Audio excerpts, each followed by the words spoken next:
Sumber pikiran negatif itu bisa jadi dari penyaringan kita. Jadi kita mengabaikan yang positif, kita saring, kita ambil yang negatif saja. Nah, ini namanya menyaring. Kayak kuliah, misalnya ada mata kuliah yang kita lulus dengan nilai C+. Sementara kita ingin nilai A. Terus hanya karena itu terus mikir, berarti saya itu bukan mahasiswa yang hebat. Nah, sudah merasa negatif. Padahal mungkin hanya mata kuliah itu yang nilainya C. Tapi kita tidak melihat mata kuliah yang lain yang nilainya A. Pokoknya hanya gara-gara itu. Jadi kita saring, kita ambil yang jeleknya saja. Ini akar pikiran negatif. Orang seperti ini biasanya juga sulit mengapresiasi keberhasilan orang lain. Ada orang prestasinya 10, ada satu yang buruk, ya satu yang buruk ini yang dikejar-kejar. Ini berarti cara berpikir penyaringan. Menyaringnya diambil yang jelek-jelek saja. Ini akar yang pertama. Akar yang kedua, lahirnya pikiran negatif itu karena cara berpikir hitam putih. Kalau tidak A ya B. Jadi hidup ini ya kalau nggak gagal ya sukses. Nggak pernah kita pikir ada orang itu nggak sukses-sukses amat. Mungkin bisa kita sebut dia setengah sukses misalnya. Yang kamu nggak gagal banget ya setengah gagal atau seperempat gagal lah misalnya. Kan apa nggak bisa begitu. Kita selalu inginnya langsung kalau nggak baik ya mesti buruk. Orang itu kadang-kadang ada yang abu-abu juga. Entah baik entah buruk kita juga nggak tahu fullnya gimana. Tapi ya ada baiknya. Tapi juga ya nggak sepenuhnya baik lawang manusia aja kok. Nah kita sulit berpikir gini. Kita mikirnya selalu hitam putih. Kamu anak soleh apa anak mursal misalnya itu kok hanya dua itu. Alternatifnya bisa banyak. Jadi kamu boleh kok bilang Pak, saya itu anak seperempat soleh Pak. Jadi yang 3/4-nya masih agak mursal tapi ya lumayan lah ada seperempatnya. Ini kan bisa saja orang begitu. Jadi, saya itu ya kalau sholat puasa yang wajib-wajib ya rajin Pak, tapi ya bohong juga masih sering. Nah, ini kan tidak bisa pure putih, tidak bisa pure hitam. Tapi orang yang berpikirnya serba hitam putih itu sering terjebak ini. Karena dia tendensinya negatif ya terus kalau tidak putih pasti hitam. Nah, kalau tidak A pasti B. Ini membuat orang kemudian pikirannya jadi negatif. Baik, yang ketiga, generalisasi berlebihan. Hanya karena melihat temannya yang satu ini datang kuliah telat, langsung dijudge, dasar kamu mahasiswa males. Padahal itu ya baru saat itu saja telat, tapi dari hanya sekali itu kita simpulkan untuk semuanya. Ini namanya generalisasi berlebihan. Kadang juga untuk dirinya sendiri. Aku ini memang orang yang tidak jelas misalnya. Yang ngomong awake dhewe. Padahal mungkin hanya dari satu fakta. Hanya sekedar lupa naruh kunci misalnya. Itu dirinya sendiri dimaki-maki. Dasar bodoh, dasar orang pelupa. Ini namanya over generalisasi. Apa ya sih hanya karena itu saja kok. Besok lupa lagi kunci, tambah kamu marahi lagi. Sekarang sudah benar memang aku ini orangnya pelupa padahal belum tua. Masih muda kok sudah pikun. Aku ini kok dimarah-marahi sendiri dirinya. Ini jenis negative thinking. Jadi mikirmu serba negatif. Kalau yang positif kan tidak sedasar itu. Kuncinya ketinggalan. Biasa manusia itu tempatnya salah dan lupa. Besok ketinggalan lagi. Biasa manusia itu salah dan lupa. Jadi argumennya sama, cuma intonasinya yang agak berbeda. Nanti hari ketiga ketinggalan lagi. Biasa masih. Roto abot bisa. Jadi biar positif, jadi tidak negatif thinking. Baik, jadi ini akar, 3 akar yang pertama ya. Menyaring yang negatif saja, berpikirnya hitam putih, atau mengeneralisasi berlebihan. Hati-hati, gaya berpikir ini sering menjebak kita pada cara berpikir negatif. Hanya dari satu fakta kita anggap keseluruhannya begitu. Hanya lihat satu fakta kita berpikirnya hitam putih. Kalau tidak A ya mesti B. Kalau anak ini nilainya tidak bagus ya pasti dia anak bodoh ini mesti. Padahal mungkin saja semester itu pas nilainya jelek ada peristiwa-peristiwa luar biasa yang dia tidak bisa nilainya bagus. Atau disaring, dipilih yang jeleknya saja. Terus, akar pikiran negatif bisa juga karena terburu-buru menyimpulkan. Jadi biasanya ini berhubungan dengan kita menganggap kita tahu pikirannya orang lain seperti apa. Kesusu kita simpulkan. Misalnya kita dapat nilai jelek terus kita simpulkan mesti dosen itu tidak senang padaku, sentimen itu mesti. Nah ini terburu-buru menyimpulkan. Kita menebak pikirannya orang lain terus kita simpulkan hanya dari situ saja. Nah, jadi wah temanku ini mesti marah ini padaku, padahal mungkin saja tidak. Benci dia sekarang mungkin, pacarnya tak ambil loh misalnya. Padahal mungkin juga tidak. Tapi kan kamu kesusu menyimpulkan begitu. Siapa tahu dia malah terima kasih pada kita. Ya kan bisa saja begitu. Terima kasih ya kamu. Saya sejak lama ingin melepas kok tidak teko malah kamu ambil. Kan bisa saja begitu. Jangan kesusu disimpulkan. Sebelum kamu memang jelas faktanya. Biasanya kalau mengira-ira seperti ini memang cenderung negatif. Wah mesti dimarahi saya ini. Wah mesti kecewa dia padaku. Wah orang tuaku mesti tidak suka aku begini. Terus kita gelisah sendiri. Padahal pulang beneran ketemu orang tua ya tidak semarah itu. Tidak seperti bayangan kita. Nah akar pikiran negatif yang lain yaitu katastrofisme. Jadi katastrof itu bencana, bahaya. Nah ketika kita mikirnya selalu yang terburuk yang terjadi.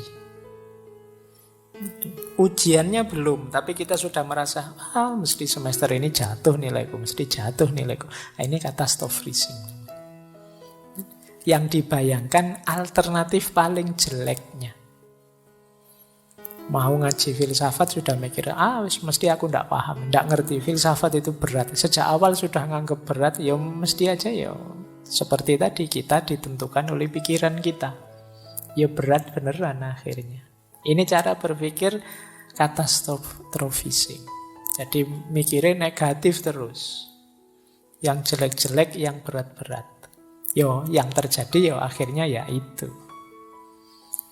Kok tidak mikir yang enak-enak saja. Alhamdulillah nilaiku jatuh, berarti ini alamat harus belajar lagi. Alhamdulillah masih diberi kesempatan untuk belajar lagi.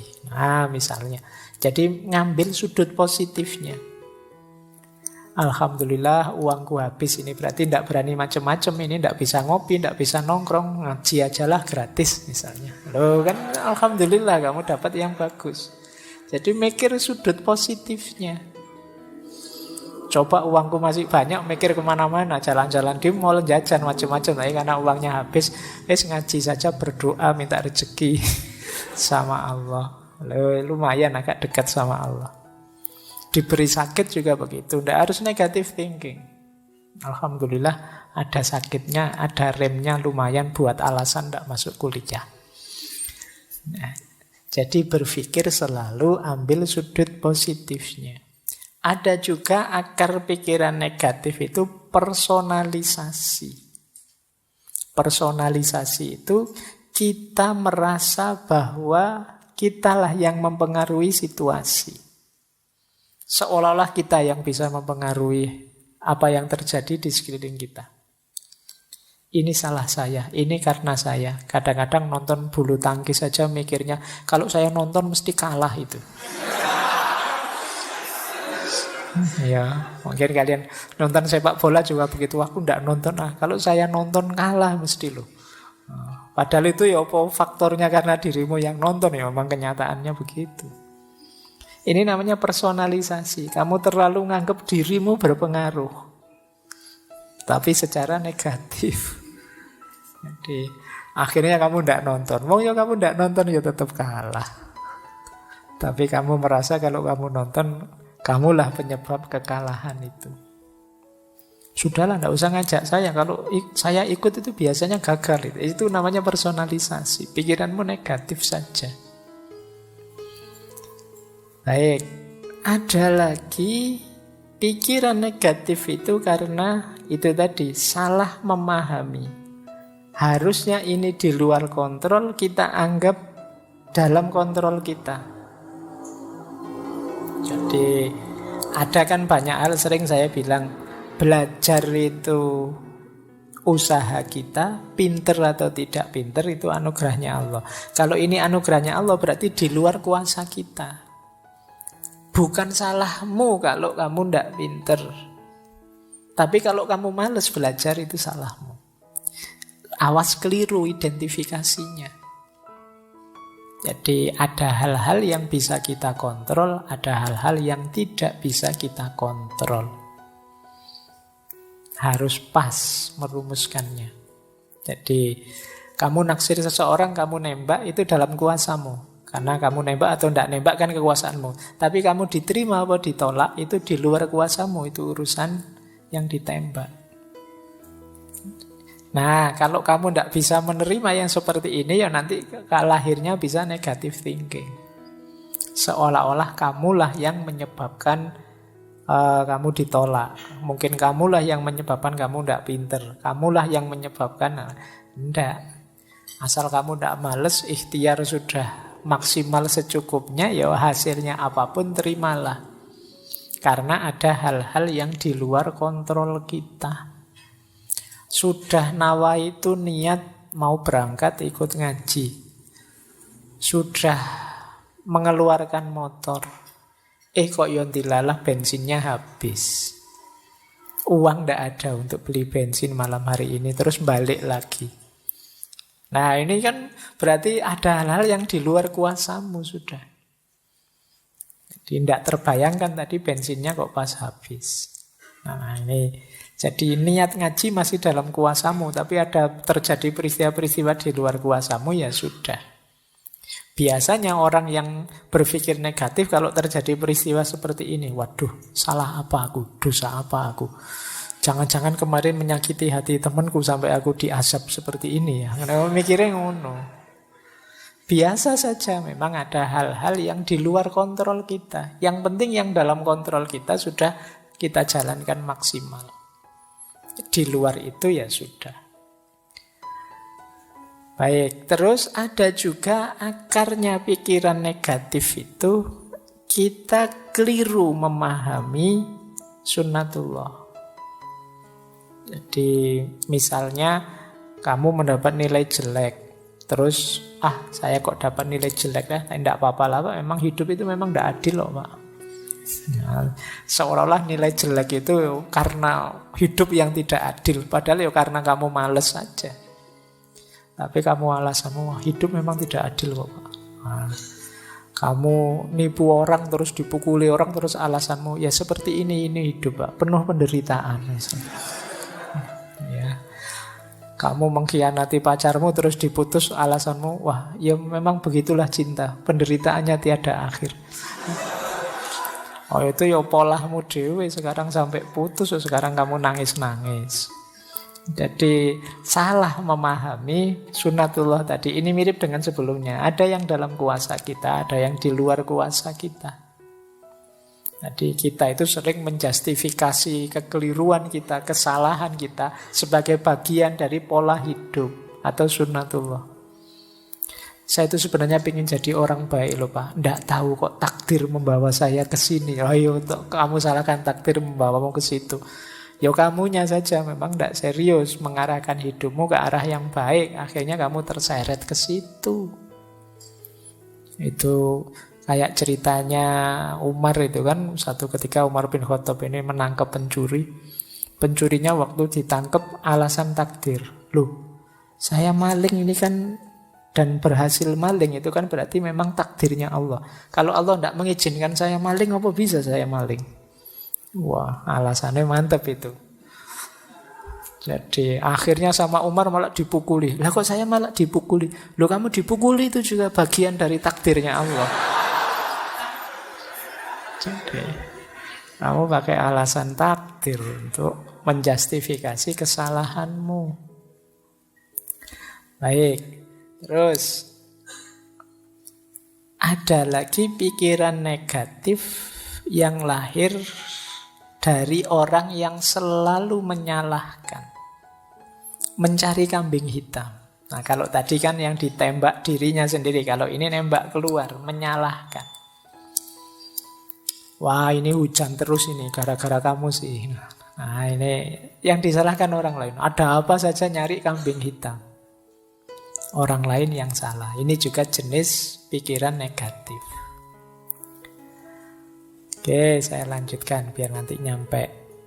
Ada lagi pikiran negatif itu karena emosi. Jadi emosi yang berlebihan. Menganggap yang kita rasakan itulah nanti yang sebenarnya. Padahal kadang-kadang perasaan kita dengan kenyataannya kadang ya tidak benar. Kadang-kadang kita itu agak sentimental, agak dramatis, agak apalah. Kita sering agak-agak begitu. Tapi ini kita anggap yang sebenarnya. Jadi, wah, saya ini orangnya mudah kalah, Pak. Saya itu sejak dulu saya membaca hidup saya itu selalu gagal. Nah, ini emosional. Nah, padahal itu cuma perasaanmu, tapi akhirnya kamu bawa dalam hidupmu yang sebenarnya bahwa kamu itu orang yang gagal. Ini namanya emosi yang tidak terkendali. Jadi sering membawa pikiran-pikiran negatif. Jadi ini seperti orang minder itu kan sering emosinya tidak terkendali. Siapalah saya?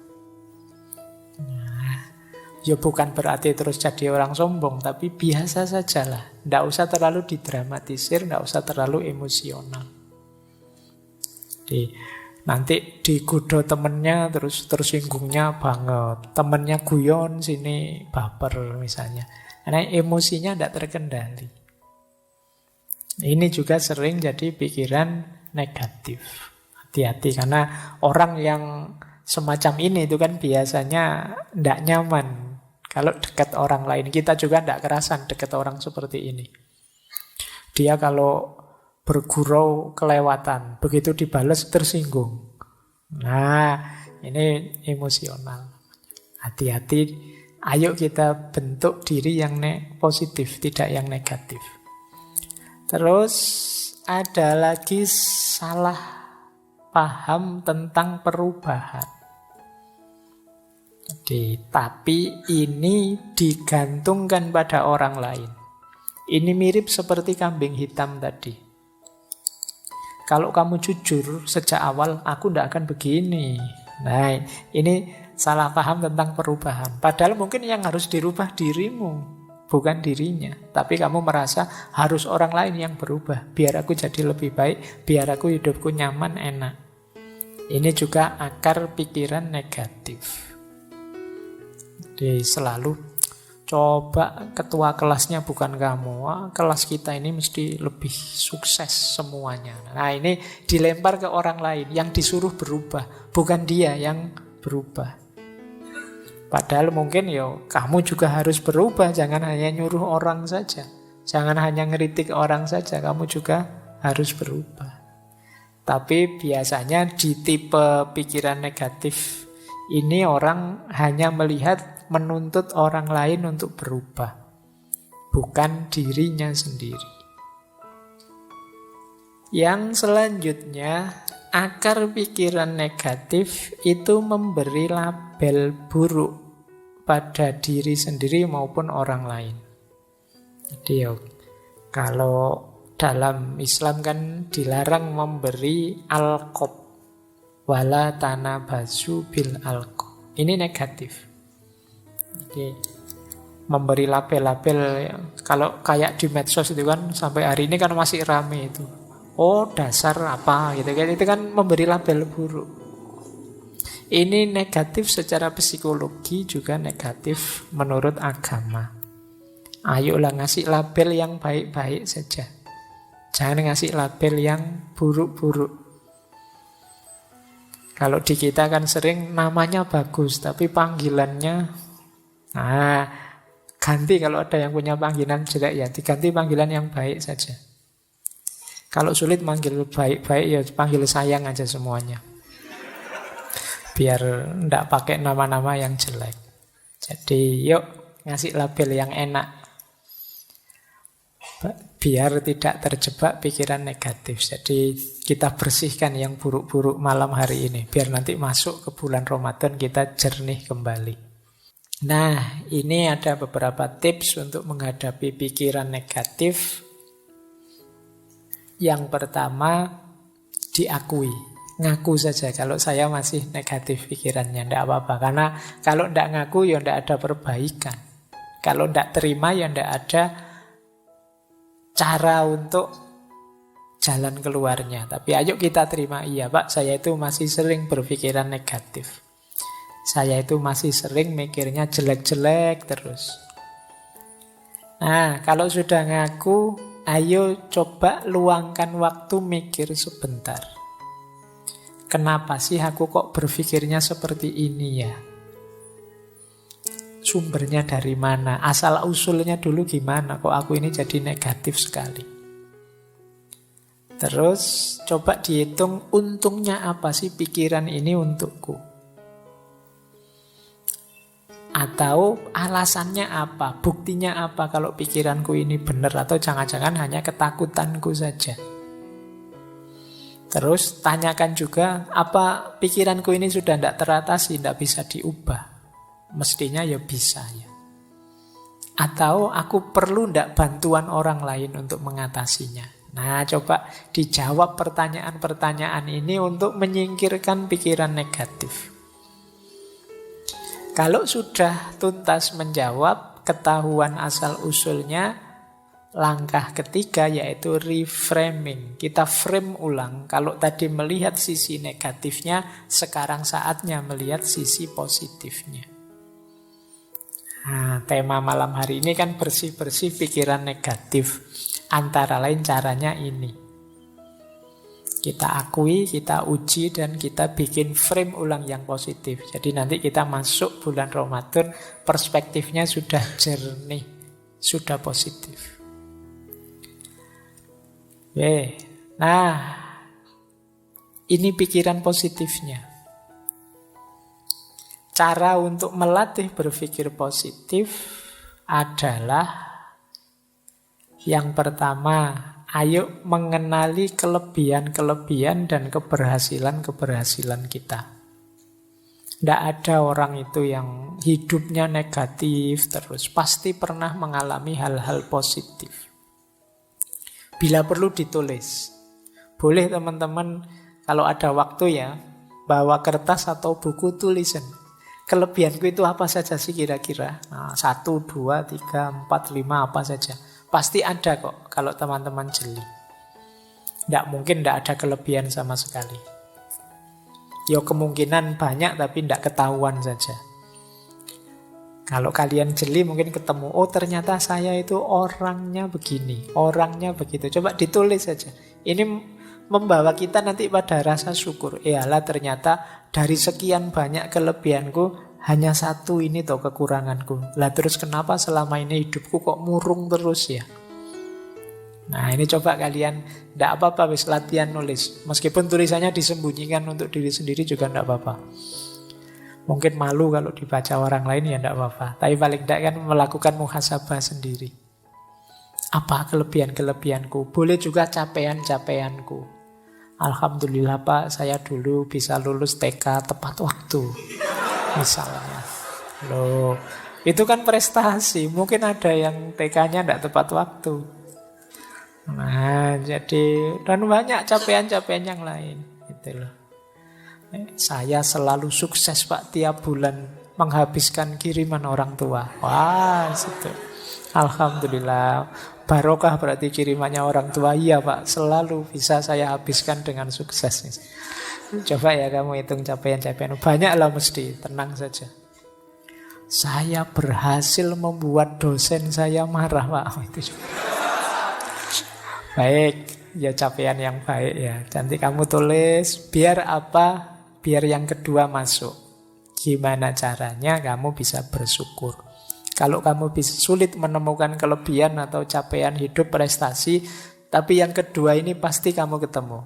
Hal-hal yang bisa disyukuri. Mudah untuk mencari hal yang bisa disyukuri. Kalau kalian sulit, bandingkan dirimu dengan orang yang situasinya lebih sulit darimu. Dan itu banyak. Mungkin kamu masih sehat lah. Mungkin kamu masih hidup lah. Mungkin kamu masih bisa ketawa lah. Mungkin banyak hal yang bisa kamu syukuri. Nah ini akan banyak mengubah hal yang negatif jadi positif.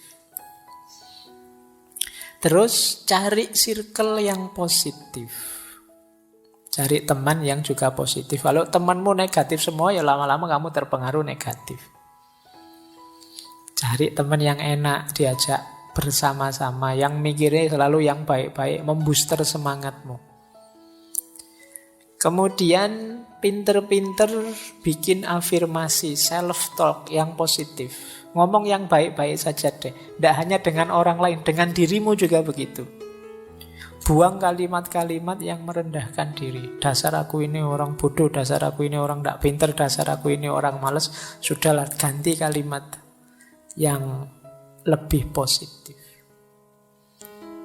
Jadi daripada kamu marah misalnya, dasar aku orang malas, ganti kata dengan yang lebih positif. Ternyata aku ini orangnya penggemar rebahan. Tidak apa-apa kan, bukan kalimat yang negatif. Ternyata aku orang ini yang pintar menikmati waktu luang misalnya. Ya nama lainnya males. Baik, jadi ini cari self-talk yang lebih positif. Biar pikiranmu juga positif. Jaga kesehatan tentu saja ya. Kalau kamu tidak sehat ya pingin sepositif apapun ya berat. Tapi kalau kamu sehat lebih mudah. Relax, humor. Hidup jangan kenceng terus, kaku terus. Ya ada guyonnya sedikit-sedikit, tapi juga jangan guyon terus. Relax saja, santai, nikmati, mengalir saja. Hidup itu mengalir saja, mesti ada humornya, banyak yang lucu. Hidup jadi tidak lucu karena kamu serius terus, kamu pegang terus dengan keras. Biarkan saja kamu nikmati setiap prosesnya, mesti beragam. Ada seriusnya, ada lucunya, ada. Hidup itu begitu karakternya. Kok hidup itu seragam? Kok ini rasanya humor terus Pak? Ada yang tidak beres. Kamu berlebihan di situ. Atau kok serius terus Pak? Ada yang tidak beres. Kamu ada yang berlebihan pasti. Secara natural hidup itu pasti ya ada naik, ada turun, ada serius, ada humor. Terus banyak belajar hal baru. Jadi banyaklah belajar tentang yang baru-baru. Yang baru ini menarik. Biar kamu tidak sibuk dengan pikiran-pikiran lama yang negatif. Nah, jadi setelah dibersihkan tadi, diisi dengan yang positif. Memulainya dengan hal-hal ini. Terus kita lanjut lagi ya. Nah, ada teori yang menarik. Ayo belajar dari positivitasnya anak kecil. Anak kecil itu berpikirnya sangat positif. Anak kecil itu dia ingin tahu apa saja, ingin mencoba apa saja, melakukan hal-hal yang pintar, kadang-kadang juga hal-hal yang konyol. Mereka juga bertengkar dengan temannya tapi terus rukun lagi. Mereka jatuh ya bangun lagi. Kalau gagal ya penasaran diulang lagi. Mereka bisa kecewa tapi gampang punya harapan baru. Mereka juga punya ketakutan tapi segera setelah itu mereka tetap bisa ceria, bisa gembira. Kalau sedih ya mereka nangis, tapi tidak lama terus lupa, bisa ketawa-ketawa lagi. Itu enak, nyaman kalau anak kecil. Ini yang disebut positivitasnya anak kecil. Kalau kita kan tidak. Kita setelah jatuh itu bangunnya lama. Ada putus asanya, ada mengeluhnya, ada nyanyi-nyanyinya. Panjang kita, tidak bangun-bangun. Kalau sudah kecewa, wah kita dendamnya bisa sampai ujung dunia. Kalau anak-anak itu habis bertengkar, orang tuanya ikut belani bertengkar. Dia sudah rukun, orang tuanya masih bertengkar.